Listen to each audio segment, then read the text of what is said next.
प्रियात्मन सप्रेम जयजीत आदि मुनीश्वर जोगेश्वर परम पूज्य सत्य सम्राट सद्गुरुदेव शिवमुनिंकर वचनामृत रामायणर मर्म सहंगस्मि इति वृत्ति अखंडा दीपशिखा सोई परम प्रचंडा। मात्र ए वाक्यर आगरू निम्नलिखित वाक्य रही। जोग अग्नि कर प्रकट तब कर्म शुभा शुभ लाई बुद्धि शिरावे ज्ञान घृत ममता मल जरी जायो। उत्तरकांड दोहा 117 क। तिनी अवस्था तिनी गुण तेहि को पास ते काढ़ी तुल तुरीय संवारी पुनी बाती करे सुगाढ़ी। उत्तरकांड दोहा 117 ग। एही विधि ले सेई दीप तेज राशि विज्ञानमय जात ही जासु समीप जरही मदादिक सलभ सब। उत्तरकांड सोरठा 117 घ। सहंगस्मि इति वृत्ति अखंडा दीपशिखा सोई परम प्रचंडा। आत्म अनुभव सुख सुप्रकाशा तब भव मूल भेद भ्रम नाशा। चौपाई 2। मन बा मस्तिष्क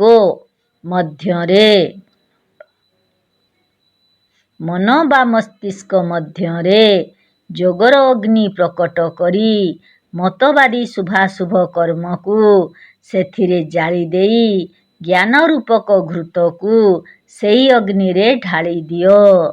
ଯେତେବେଳେ ସମସ୍ତ ମମତା ସେଥିରେ ଜଳିଯିବ ତେବେ ବୁଦ୍ଧି ଦ୍ୱାରା ଏ ଜ୍ଞାନ ଘୃତକୁ ଥଣ୍ଡା କରିନିଅ।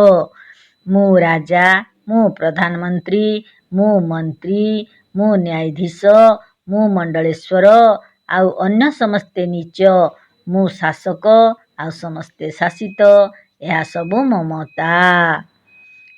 କଥା ଏହା ଯେ ପର୍ଯ୍ୟନ୍ତ ସଭିଏଁ ରାମ ସେ ପର୍ଯ୍ୟନ୍ତ ସମସ୍ତେ ସମାନ। କେବଳ ନିଜକୁ ଉଚ୍ଚ ତ ଅନ୍ୟକୁ ନୀଚ ମାନିବା ସବୁ ଝଗଡ଼ାର ମୂଳ। ଆଉ ଏହା ମୁକ୍ତି ଓ ଶାନ୍ତି ପ୍ରାପ୍ତିର ବାଧକ। ଏହା ହିଁ ମମତା। ଅହଙ୍କାର ଗର୍ବ ବା ମମତା ଯେତେବେଳେ ନଷ୍ଟ ହୋଇଯାଏ ସେତେବେଳେ ଏହି ଜ୍ଞାନ ହୁଏ ଯେ ସମସ୍ତେ ଭଗବାନ ଅଟନ୍ତି। ଏହିପରି ବିଚାରର ଅଗ୍ନିରେ ଜ୍ଞାନ ରୂପକ ଘୃତକୁ ଗରମ କରି ସେଥିରୁ ବାହାର କରି ତାକୁ ଥଣ୍ଡା କରିଦିଅ। ଆଉ ଚିତ୍ତ ରୂପକ ଦୀପରେ ପୂରାଇ ସମତା ଅର୍ଥାତ୍ ସବୁ ଏକ ଏପରି ଭାବନା ରୂପକ ଯେଉଁ ଦୃଢ଼ ରୁଖା ରହିଛି ତାହା ଉପରେ ରଖ। ତିନି ଅବସ୍ଥା ତିନି ଗୁଣ ଆଦି ଯେଉଁ କପାଗଛ ରହିଛି ସେଥିରୁ ତୁରୀୟ ଅବସ୍ଥା ରୂପକ ତୁଳା କାଢ଼ି ଅତି ମୋଟା ବଳିତା ତିଆରି କରି ସେ ଦୀପର ତେଲରେ ବୁଡ଼ାଇ ଏ ତେଜରାଶି ବିଜ୍ଞାନମୟ ଦୀପକୁ ଜଳାଇ ଦିଅ। ଯାହା ନିକଟକୁ ଯାଇ ଧନ ଅଧିକାରର ଗର୍ବ ରୂପକ ପତଙ୍ଗ ଜଳିଯିବେ। ବର୍ତ୍ତମାନ ଏ ଦୀପଶିଖାର ବର୍ଣ୍ଣନା କରାଯାଇଛି। କହୁଛନ୍ତି ଯେ ଚିତ୍ତ ମଧ୍ୟରେ ଯେଉଁ ସ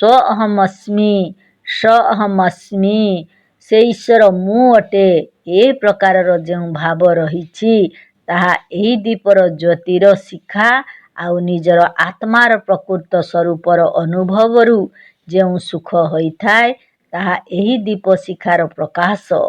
ଯାହାଦ୍ୱାରା ସାଂସାରିକ ମୂଳ ଯେଉଁ ଭେଦଭ୍ରମ ମନୁଷ୍ୟ ଭ୍ରମ ଯୋଗୁଁ ଈଶ୍ୱର ଓ ତା ମଧ୍ୟରେ ଯେଉଁ ପାର୍ଥକ୍ୟ ଦେଖିଥାଏ ତାହା ହିଁ ଭେଦଭ୍ରମ। ତାହାର ନାଶ ହୋଇଯାଏ। ସେତେବେଳେ ଦୃଢ଼ ରୂପରେ ନିଜ ସ୍ୱରୂପର ଜ୍ଞାନ ହୁଏ ଓ ମନୁଷ୍ୟ ନିଜକୁ ରାମ ରୂପ ରାମମୟ ଓ ରାମାକାର ଜାଣି ବା ହୋଇ ମୁକ୍ତ ହୋଇଯାଏ। ସୁଧା ବୃଷ୍ଟି ଭେଇ ଦୁହୁଁ ଦଲ ଉପର ଜିଏ ଭାଲୁ କପି ନାହିଁ ରଜନୀଚର। ଲଙ୍କାକାଣ୍ଡ ପୋ 113। ଅମୃତର ବର୍ଷା ରାମ ଓ ରାବଣ ଉଭୟ ଦଳ ଉପରେ ହୋଇଥିଲା। ରାମ ଦଳର ବାନର ଭାଲୁ ବଞ୍ଚି ଉଠିଥିଲେ, ମାତ୍ର ରାବଣ ଦଳର ଲୋକେ ବଞ୍ଚିଲେ ନାହିଁ। କାହିଁକି ବଞ୍ଚିଲେ ନାହିଁ? ଏହାର ଉତ୍ତର ରାମାୟଣରେ ଆଗକୁ ଦିଆଯାଇଛି। ରାମାକାର ଭବେ ତିନକେ ମନ, ମୁକ୍ତ ଭये ଛୁଟେ ଭବ ବନ୍ଧନ। ଲଙ୍କାକାଣ୍ଡ 4:17-6।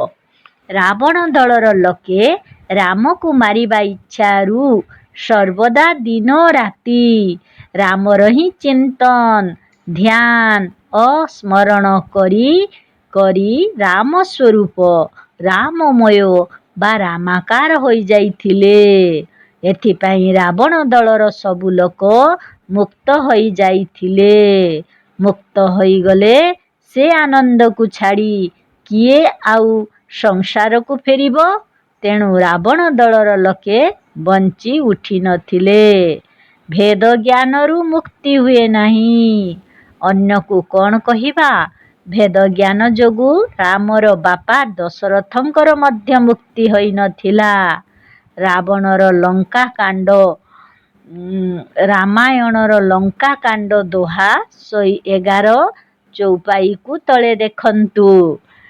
ତେହି ଅବସର ଦଶରଥ ତହେଁ ଆଏ, ତନୟ ବିଲୋକି ନୟନ ଜଲ ଛାଏ। ଲଙ୍କାକାଣ୍ଡ 111:1। ଲଙ୍କା ଉପରେ ବିଜୟ ପ୍ରାପ୍ତ କରିବା ପରେ ରାମ ଲକ୍ଷ୍ମଣ ବସିଥିଲେ, ଆଉ ସମସ୍ତେ ସ୍ତୁତି କରୁଥିଲେ। ଏହି ସମୟରେ ସେଠାକୁ ରାମ ଲକ୍ଷ୍ମଣଙ୍କର ସମ୍ମୁଖକୁ ରାଜା ଦଶରଥ ମଧ୍ୟ ଆସିଥିଲେ, ଆଉ ନିଜର ପୁଅମାନଙ୍କୁ ଦେଖି ତାଙ୍କର ଦୁଇ ଆଖିରୁ ଲୋତକ ଝରି ଆସିଥିଲା। ରାବଣର ଲୋକମାନେ ମୁକ୍ତ ହୋଇଯିବାରୁ ଅମୃତ ବର୍ଷା ହେବା ପରେ ମଧ୍ୟ ଆଉ ଫେରି ନଥିଲେ।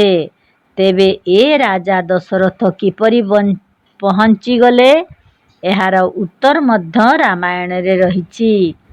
ତାତେ ଉମା ମୋକ୍ଷ ନୋହି ପାୟୋ, ଦଶରଥ ଭେଦ ଭଗତି ମନ ଲାୟୋ। ଲଙ୍କାକାଣ୍ଡ 111:6। ମହାଦେବ କହୁଛନ୍ତି କି, ହେ ଉମା, ରାଜା ଦଶରଥଙ୍କର ଅଭେଦ ଜ୍ଞାନ ହୋଇନଥିଲା। ସେ ତ ନିଜକୁ ଜଣେ ଓ ରାମକୁ ଆଉ ଜଣେ ବୋଲି ଭାବୁଥିଲେ। ଏହି ଭେଦଜ୍ଞାନ ଦଶରଥଙ୍କୁ ମୁକ୍ତ ହେବା ପାଇଁ ଦେଇନଥିଲା। ହେ ଉମା, ଏଥିପାଇଁ ରାଜା ଦଶରଥଙ୍କ ମୁକ୍ତି ହୋଇନଥିଲା। ମନରେ ସେ ଭେଦଭକ୍ତି ଆଣିଥିଲେ। ବର୍ତ୍ତମାନ ଏହା ଚିନ୍ତା କରିବାର କଥା ଯେ ଭେଦଭକ୍ତିରୁ ରାଜା ଦଶରଥ ଅର୍ଥାତ୍ ରାମଙ୍କ ବାପାଙ୍କର ମୁକ୍ତି ହେଲା ନାହିଁ। ତେବେ ଅନ୍ୟକୁ ଏ ଭେଦଭକ୍ତିରୁ ମୁଁ ଅନ୍ୟ ଆଉ ରାମ ଅନ୍ୟ, ମୁଁ ଜୀବ ଆଉ ରାମ ଭଗବାନ ବା ଈଶ୍ୱର ବୋଲି ଯେ ଭାବୁଥିବ, ତାଙ୍କୁ ମୁକ୍ତି କିପରି ମିଳିପାରିବ?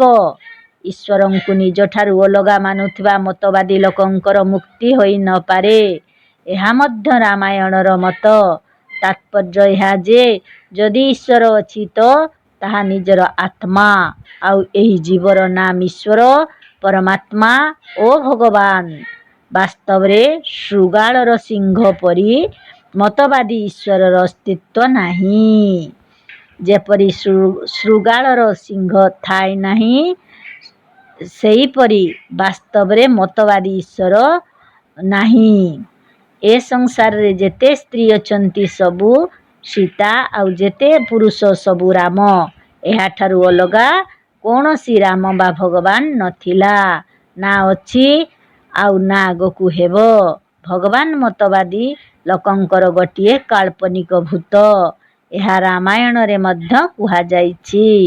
ସିୟା ରାମମୟ ସବ ଜଗ ଜାନି, କରହୁଁ ପ୍ରଣାମ ଜରି ଯୁଗ ପାନି। ବାଳକାଣ୍ଡ 7:2। ଏହାର ଭାବାର୍ଥ ଉପରେ କହି ଦିଆଯାଇଛି। ଏହାର ଭାବ ଏହା ଯେ ସବୁ ସ୍ତ୍ରୀ ସୀତା ଆଉ ସବୁ ପୁରୁଷ ରାମ। ଏହିପରି ବୁଝି ମୁଁ ସମସ୍ତ ସ୍ତ୍ରୀ ଓ ପୁରୁଷମାନଙ୍କୁ ହାତ ଯୋଡ଼ି ପ୍ରଣାମ କରୁଛି। ଏ ବାକ୍ୟ ଭୁଲରେ କୁହାଯାଇନାହିଁ, କିନ୍ତୁ ଏହିପରି ବାକ୍ୟ ରାମାୟଣରେ ବାରମ୍ବାର କୁହାଯାଇଛି। ଜୟ ଜୀବ।